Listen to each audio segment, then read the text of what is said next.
They've been quite specific here. So the reason that this is so significant is that these proposed milestones are automatic. So they don't missing a milestone does not give the TO the right to cancel your offer. It automatically results in the cancellation of your construction agreement.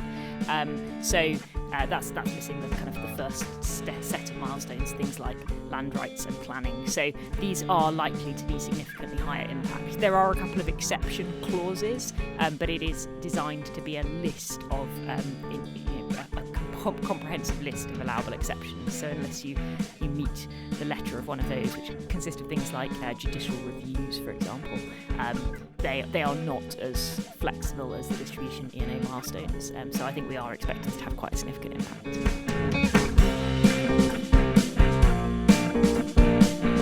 Hello and welcome to the Connectology podcast.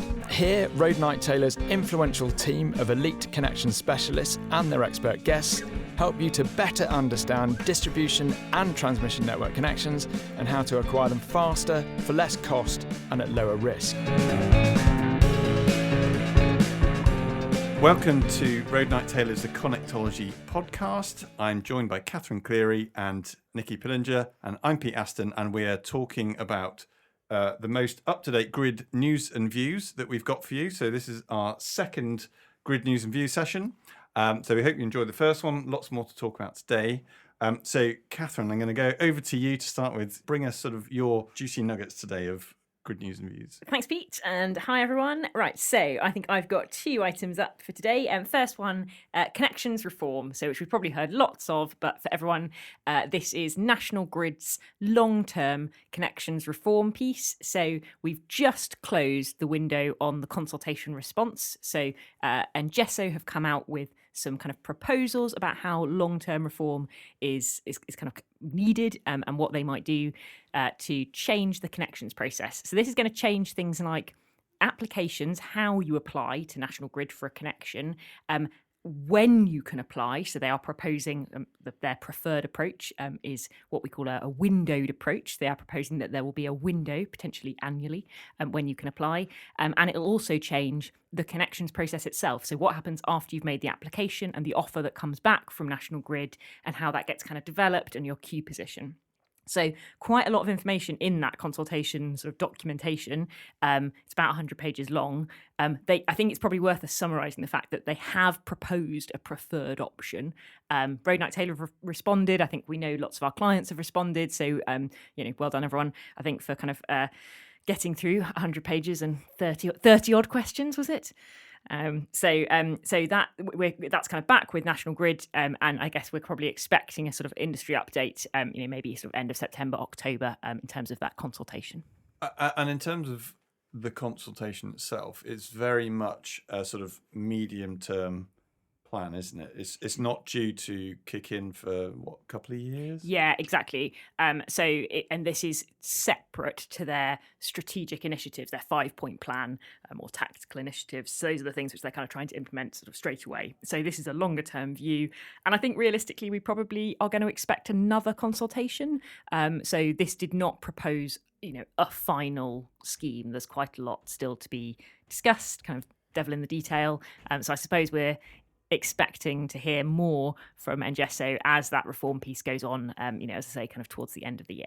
And this also includes how distribution companies apply to the transmission company for capacity as well, doesn't it? Yeah, it does. And I guess we talked about that last Grid News and Views, because I sort of said, distribution customers definitely want to reply to this too.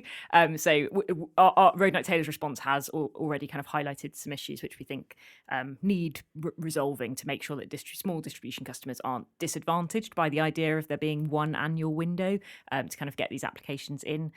So yeah, it does cover effectively what the new kind of statement of works project progression process will be. And do we know exactly when ESO is going to come back with updates on the consultation outputs? No published dates yet. My September-October guesstimate is based on when the scrutiny panel, which I sit on, is meeting next. So yeah, we'll let everyone know as soon as there is an update. Okay, fantastic. Thank you, Catherine, for that. Catherine, I think you had a few more items on your list. Do you want to go for another one? So fresher news. So this probably hasn't been, we haven't talked about this before, but relatively recently there has been a new CUSC mod, so modification to the commercial connection use system charging, to change the way that demand customers at transmission have to pay securities and liabilities. This is something which a few of our clients have come up against when they've had things like hydrogen schemes or demand-only transmission connection schemes, people have discovered that actually the kind of securities and liabilities process, which we're quite familiar with for generators, it's often referred to as the CMP 192 process, which was the original CUSC mod that brought it in about 10 years ago. That process, which sets out things like attributable works and wider cancellation charges, and sets out the percentages which you have to secure as cash, that does not apply to other types of users. So if you're things like a DNO or a demand customer, currently you are still bound by the very, very old process called final sums. So that was sort of brought in about 25 years ago, pre 2013. The proposal, which I think we probably at Road Taylor think is very sensible, is that they are going to try and align all transmission users to the CMP 192 process, so which is the process generators and battery storage currently use. So this is kind of a bit niche, I appreciate, but it is big news if you have got a demand connection and at the moment you are facing the potential for there to be significant securities. So if you happen to be a very large transmission connected hydrogen electrolysis scheme or something like that, this could be actually really beneficial for you and something to really get stuck into and understand. Yeah, definitely. So and for those customers, it's CMP 417, and it has just been launched. Okay, perfect. Right, I'm gonna bring my own news item. I think it was a couple of weeks ago. The ENA gave a webinar on one of the outcomes of their 3-point plan that they've been working on recently to try and accelerate connections. And one of the things that they were looking at is the sort of distribution transmission boundary. And so what they brought out of that is the ability for the transmission company to provide technical limits for DNOs at grid supply points, for DNOs to then manage the power flows, those technical limits at the grid supply point, such that the DNOs can allow effectively as many customers as they might want to connect onto that grid supply point, so long as those customers don't then exceed those technical limits. So essentially implementing some sort of flexible connection, active network management, that sort of thing for customers to basically have a non-firm connection, non-firm access connection prior to all those wider transmission reinforcements. So it sounds like a really good news story for distribution customers to be able to get connected prior to all these sort of really big transmission reinforcements that are happening. So the potential for a scheme that might have a 2037 connection date now to being potentially able to connect maybe within a few years. I guess we don't have the exact detail on it yet. The sort of phase one rollout of this was going to be 45 as yet unnamed GSPs. Asking my question, Pete. Have they named them yet? Not as far as I'm aware. They probably know. I think the only thing that we did know was it wasn't going to be infrastructure sites. So that's shared use sites where there's like 2 DNOs or a DNO and another large customer. And it wasn't going to be really complex sites, which also tend to be infrastructure sites. So it seems like it's going to be the more sort of straightforward connection asset sites, 45 of them. We don't know quite how they come up, exactly which schemes they pulled out, but there were some criteria that they published as to how they picked these 45 sites. So I think everyone's waiting with bated breath as to see which sites they are and exactly how the DNOs are then going to roll this out. So lots of unknowns, but I think it was a really positive outcome. I think at least one of you two was listening to the webinar as well, were you? Or you caught up to it afterwards? Yeah, I think that was me. I was going to say I know that Ronak Taylor had a webinar a couple of days later where we had the ENA on as well, and there were a lot of questions. I think people chasing the publication of that slide pack. So I know that Ronak Taylor are planning to send an email out with a link to that. I'm pretty sure it's come out now. Great. So that's good. So I think that was a really positive outcome. I guess there was always a certain amount of skepticism when there's this 5-point plan from the ESO and 3-point plan from the ENA. So to actually see something positive actually coming out from that's really good. So I'm pleased, and hopefully that's really good news for developers. So I think this is a good point for us to take a break. So we will be back with you in just a few minutes. If you're liking this podcast so far, you may want to pop over to the Connectology page on Road Taylor's website and sign up to the Connectology newsletter for much more know-how, insight and thought leadership in electricity network connections. The link to this is in the description. Don't miss out on any of the articles, explainers, videos, webinars and podcasts that Road Taylor's Connectologists share to give you an edge and help you overcome your grid frustrations. Welcome back. We're talking all things grid news and views. Right, I'm going to switch over to Nikki. I know you've sort of been looking at some news items, Nikki. What have you got for us? So I was going to do a bit of a wider news item today. So obviously we've had quite a few consultations recently, but I wanted to look at what's going on sort of in the wider world of renewables. So Energy UK has actually done some numbers, and they forecast that the UK is actually going to have the slowest growth in low carbon generation of the world's 8th largest economies between now and 2030, which is quite damning, really, given how much sort of investment and time we are actually sort of putting into this, and also how much policy change we've had recently. There was very little government policy came out about energy for several years, and now over the last few years we've actually had a great number of sort of white papers and policies come out about what we're going to do about our energy needs. So we actually need to invest £1.4 trillion into our net zero goal by 2050. So is that just in the UK? Yeah, so this is just in the UK. So this is apparently about 10 times the government's estimated capital spending for 23-24, which is a huge amount of money. But about 70% of that is having to come from the private sector. And the UK is actually not presenting a great face in terms of investment in renewables at the moment. So the contracts for difference has actually gone down from 285 million to 205 million in the last funding round. Other than this, I think investment in energy infrastructure it's being talked about quite a lot. But whenever I speak to people within DNOs, it's not happening fast enough. And it's also very complex. No one likes a new 400 kV overhead line going anywhere near them.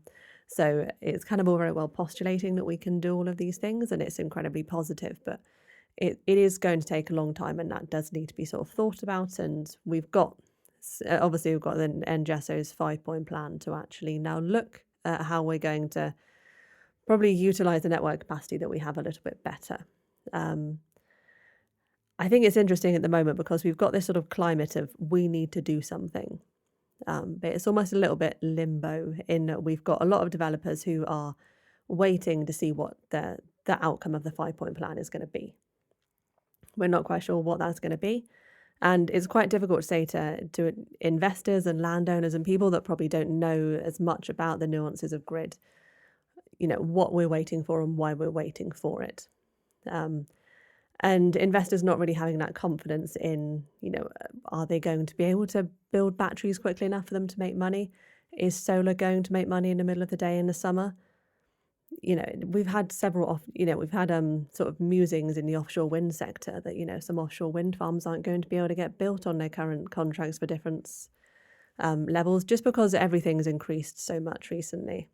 So I think what I would potentially want from sort of the wider industry and from the government is actually some more sort of certainty mechanisms about where this investment is going to come from. I think we need to cast the net a little bit wider. I think we need to be a little bit more imaginative, probably about what technologies that we might be considering supporting. and also about where we're going to put this investment in grid infrastructure and how we're going to do that.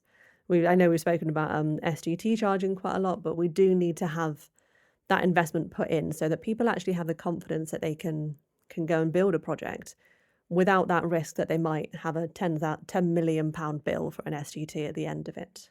So yeah, I suppose what I'm sort of calling for is more certainty, and more certainty in that investment as well, especially in networks. Yeah, it's interesting how much the network restrictions we've seen recently feed into that figure of sort of growth predictions, and how much is relating to sort of non-grid issues, planning, and other things. But it's certainly good, at least, that there are things happening that might start to accelerate growth. But yeah, I guess some sobering statistics as to how we need to pull our socks up a bit and get on with it a bit faster. But yeah, thank you for that, Nikki. That's really good.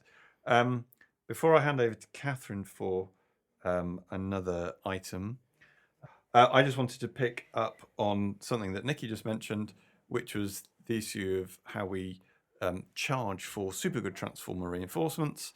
So supergrid transformers on certain types of substation are charged to distribution customers who trigger those reinforcements, whereas at other types of substation infrastructure sites, they are not charged. So there's a real postcode lottery for SGT charging at the moment. So we currently have a plan in place to write an open letter to Ofgem on this issue, to set out the concerns that the industry's got, set out some options for how it could be addressed. With I guess the ultimate aim to potentially have SGT charging socialised, and to bring it in line with other transmission reinforcements. So yeah, I think all developers we talk to find this frustrating, and in many ways a blocker, because there are GSPs that are already charging for SGT's reinforcement, and SGT reinforcement causes a massive great risk, because it's not just the split of that charge that you get to start with, it's the fact that charge can increase as other customers pull out. So there's a whole raft of issues with it. So yeah, we're hopefully going to be pulling together over the summer an open letter to Ofgem on that basis. And Ofgem, if you're listening, we hope you listen and engage with the industry on this. So yeah, Catherine, I was just going to pass over to you in terms of thoughts around queue management. Yeah, okay, I think this is probably quite a brief update this time around. The modification proposal to introduce queue management at transmission, so those of you who really like the CMP numbers, that's CMP 376, has gone to Ofgem, and we did a bit of an update on this last time. The proposed or expected decision date from Ofgem remains the middle of September, so the 15th of September. So no news at the moment, and hopefully we'll have some by the time we do our next Grid News and Views.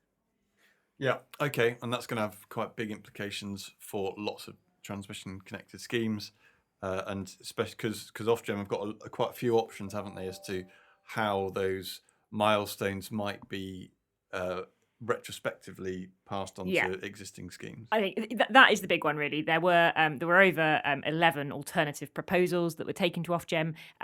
The thing which we are really looking for is to understand a couple of those proposals suggested that these milestones would be retrospectively applied to the queue. So effectively, if you had submitted an application and been sitting on an accepted offer for the last few years, you might receive a variation agreement and be forced onto something which contained milestones.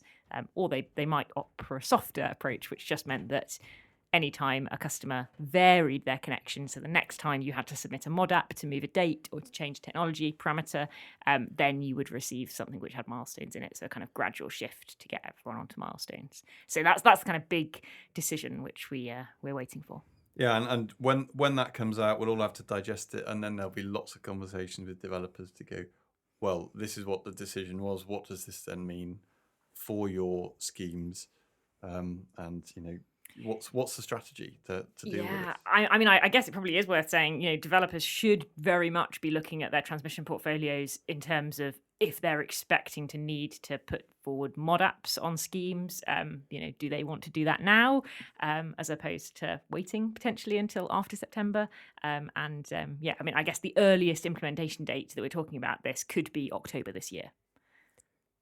Do we believe this is going to be a genuinely hard barrier? Because my experience with the DNOs has been that, we have milestones, but you can actually negotiate with the DNO. There's a level of pragmatism that, things go wrong, landowner negotiations take longer, environmental studies take longer than you think they're going to. And there's always kind of been that level of, okay, well, we appreciate that you are working on this, but we know it might take a little bit longer. So I just wonder what your view on that transmission angle was. No, they've been quite specific here. So the reason that this is so significant is that these proposed milestones are automatic. So they don't missing a milestone does not give the TO the right to cancel your offer. It automatically results in the cancellation of your construction agreement. So that's missing the kind of the first set of milestones, things like land rights and planning. So these are likely to be significantly higher impact. There are a couple of exception clauses, but it is designed to be a list of a comprehensive list of allowable exceptions. So unless you meet the letter of one of those, which consist of things like judicial reviews, for example, they are not as flexible as the distribution ENA milestones. So I think we are expecting this to have quite a significant impact. Okay, so I think just one last item then. I was going to pick up on project progression thresholds. So this is the size of generation scheme that avoids going through the project progression process, statement of works process with National Grid. So at present in England and Wales, it's set to 1 megawatt. One of the issues is at the moment, no one quite knows what that 1 megawatt refers to. Does it refer to an export capacity? Does it refer to an installed capacity? This just isn't published anywhere. Every DNO seems to apply it differently. And the megawatt thresholds are different in Scotland as well, because they're generally smaller. I think in SSE's area it's 50 kilowatts, isn't it? So this really needs some clarification. So we did ask in the ENA's webinar that they gave a couple of weeks ago a question as to, was this going to be addressed as part of their 3-point plan? They said they will take it away and consider it. So who knows what that means as to whether they'll actually address this or not. But we certainly need to be hammering away at the ENA to try and get this resolved. So it needs to be firstly clarified, and I think that project progression threshold needs to be raised as well to allow rooftop solar schemes to be able to progress on a lot more sort of installations that haven't done it already. So I think that's all we've got, unless Nikki and Catherine are going to jump in with anything else. No, shaking of heads. Okay, that's it. Thank you everyone for listening, and we hope you tune in again to our next podcast. Thank you and goodbye. Thanks, Pete. Thanks, bye. Thank you for listening to this episode of the Connectology podcast. If you found it helpful, please share it with any of your colleagues or connections you think may be interested. And please do subscribe at Apple Podcasts, Google Podcasts, Spotify, or wherever you get your content. You can find out more about our services at roadnighttaylor.co.uk, link in the description, where you can also sign up to our free Connectology newsletter for more news and thought leadership in network connections. If, during this podcast, you found yourself wondering what it would be like to have a Road Knight Taylor connectologist in your life, please do email laura@roadnighttaylor.co.uk to find out how their game-changing skills and insight can change the game for you too.